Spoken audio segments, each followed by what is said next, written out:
my great-great-great-great-grandfather was there tossing cartons of tea over the side of that boat. I am so proud to be here today to tell you, as his grandson, it is now time to kill the death tax.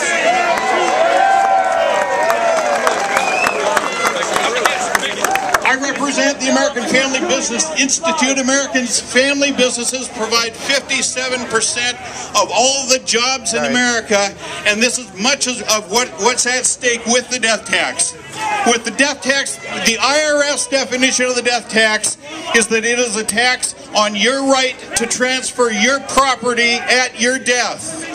And make no bones about it, we are talking about half your stuff. We currently have a 35% federal death tax, and you have a unique 16% Massachusetts death tax, adding up to 51% of a person's estate, what they've worked for at the end of their life. It is time that we tell the legislature here, that we tell Congress back in Washington, D.C., that it's time to kill the death tax.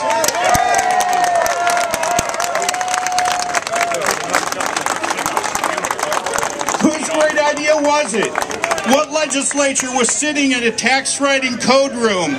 What congressman was sitting in the Ways and Means slapping his head on the forehead saying, I know, I've got the solution. When mom and dad die, let's take half their stuff. Who thought that that was a good idea? Who thought that that was the American way? The death tax in America is the great barrier for the survival of family businesses and family farms here in America.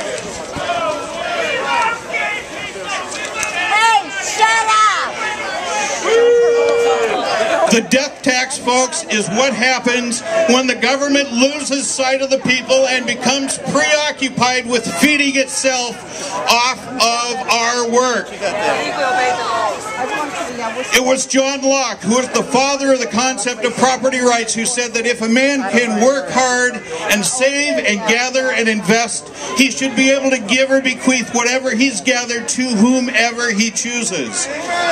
400 years before that, when they wrote the Magna Carta, 1/3 of that document was devoted to the preservation of inheritance rights and thereby, of course, indirectly property rights.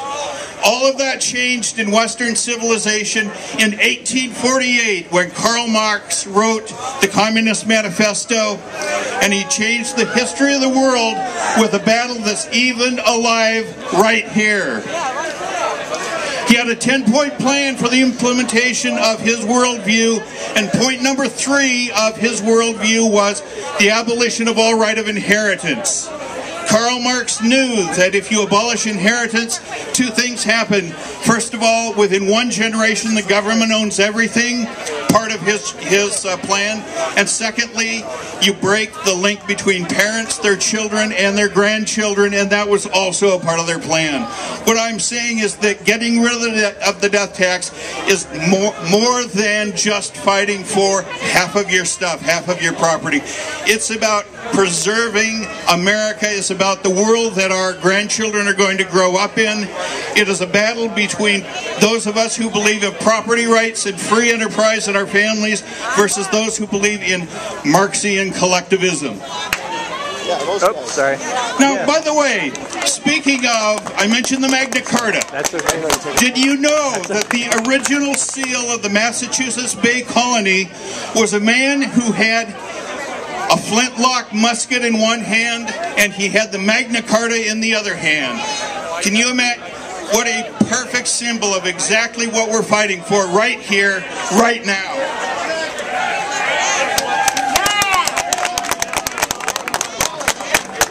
Now today in Congress, I'm going to give you some good news.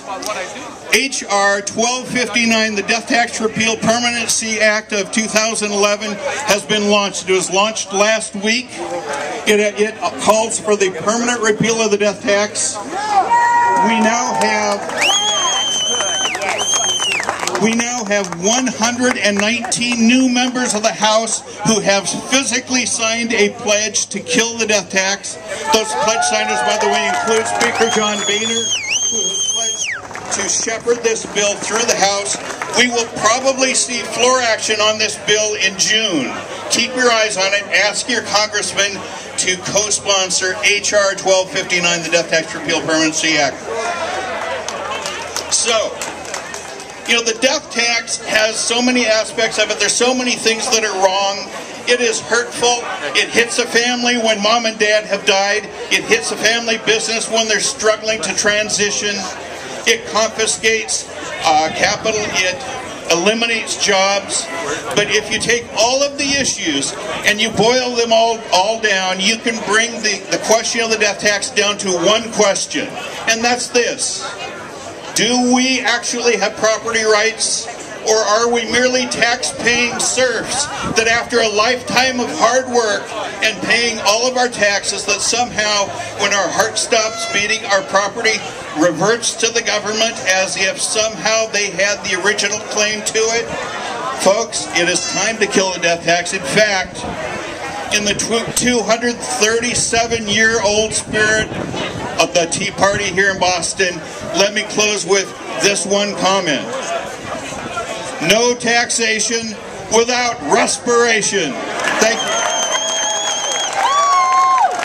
Dick Patten, let's hear it. No taxation without respiration. Okay, you know how with most taxes, they're taxing something they don't want you to do, like they tax liquor so you won't drink so much, they tax cigarettes, well, folks. Here's my deal with President Obama. You arrange for me to not die, I promise to not die. You won't have to punish me by taking my tax. They can work that out. I'll be happy to have it, absolutely. I also want to say to all the folks over here who came to see today's rally, I apologize that our friends in the government union sector will not let you see the rally. Now, when I'm on stage, it's not a problem because there's not much to see. But we got some nice-looking people coming up here later. And so thank you for the lie-filled, insulting sign to keep us from being able to have our event here in the public space. Thank you for waving that very high and insulting everyone around you. We appreciate it. Now, something you rarely hear, a guy from one radio station saying something nice about a guy from another radio station. But you know, this issue is so important, the Tea Party is so important, fighting together is so important that I'm proud to welcome to the stage my colleague from WRKO, the lovely and talented Todd Feinberg.